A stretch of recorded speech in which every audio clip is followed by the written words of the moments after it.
waraysi si weyn loo wada sugayay isla markaana laga qaaday agaasimihii hore hay-adda nabad sugidda iyo sirdoonka qaranka Fahad Yaasiin Xaaji Daahir oo hadda ku sugan Turkiga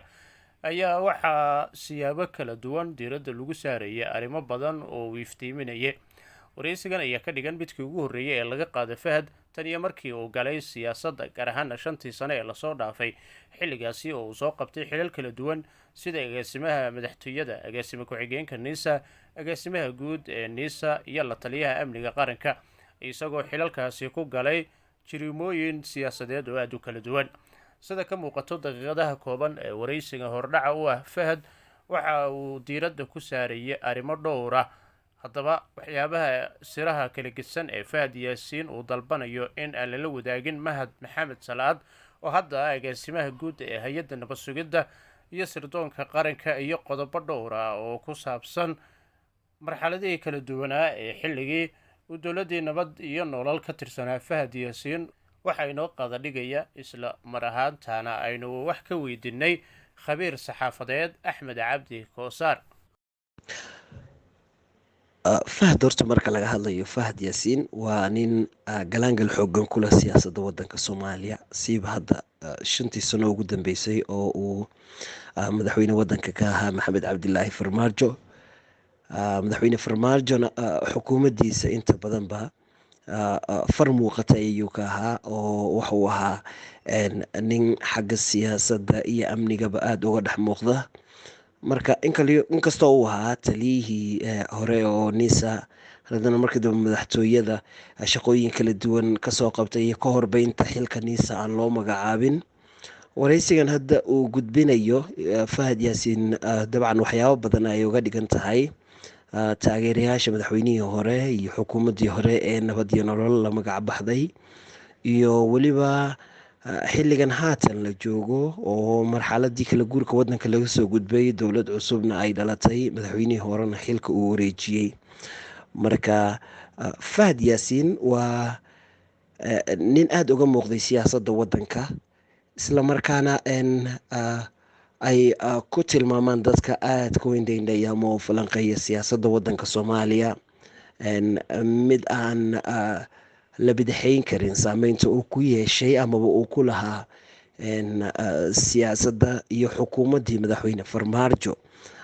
ugu dambeyntiisii hadda xilligii gabaldhaha xukuumadda ay ku sugnayd waxa uu isku dayay in uu noqdo xildhibaan, oo waa tii ilaa iyo beledweyne intii la tagay doorashadii iyo waxyaabihii arrimihii dhacay kadib baarlamaankii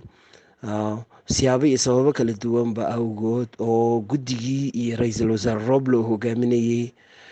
ba lagu hor istaagay amaba aysan u suurtagelin in uu noqdo xildhibaan. laakiin haddana iyadoo dowladda bannaan joog uu ka yahay maanta, uusan wax xil dowladeeda uusan haynin, weli waa nin u muuqda sida uu sheeganayo in saameyntiisu ay jiri karto, sida ku cadada waraysigani hordhaciisa aynu wada aragnay amaba wada daawanay. marka su-aalo kala duwan oo laga weydiinayo hadda waraysiga waxa uu muuqdaa in uu yahay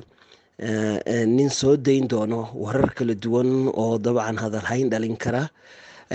waxaana midda isweydiinta mudan ay tahay maxaa maanta isku soo beegay amaba isku soo aadiyey madaxweyne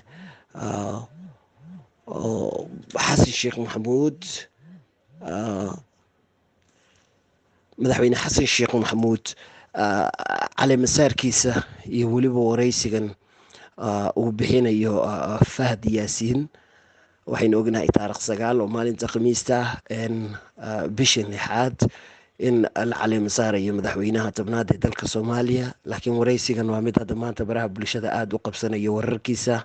marka waxay u muuqataa mid lagu counter. marka dadku waxay isweydiin karaan maxaa kusoo beegay waraysigan haatan madaxweyne, maxaa kusoo beegay waraysigan lala yeelanaya Fahad Yaasiin iyo weliba cali masaarka madaxweynaha. waxay dadka ay saran karaan dabcan waa mid uun lagu doonayo in saameynta laga dhex galo ay yeelan karto xukuumaddan cusub hordhaceeda, maadaama cali masaarkeeda ay wafuud kala duwan kasoo qeybgalayso, isla markaasina attentionka amaba dareenka dalka loo jeedin doono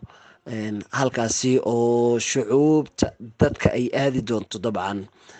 xafladda caleemasaarka iyo waxyaabaha xukuumadda cusub uu ka hadli doono madaxweynaha iyo sida haddaba arrimahaasi u socon doonaan. marka dabcan hadda waraysigan uu la yeelanayo wariyuhu fahad yaasiin wuxuu u muuqan karaa marka mid un attentionkaasi looga weecinayo dadka xagga caleemasaarka oo hadalhayn isaguna dhankiisa uu dhalin karo. marka sidaynu wada ognahayn ololo ballaaran oo waxaa socday guri loogu dhisayo madaxweynihii hore madaxweyne cabdulaahi farmaajo. hadalhayn ayaa jirtay marka toddobaadyada aynu kasoo gudubnay oo taageerayaashii xukuumaddii hore ay arrintan aada u hadalhayeen, inkastoo hogaamiyaasha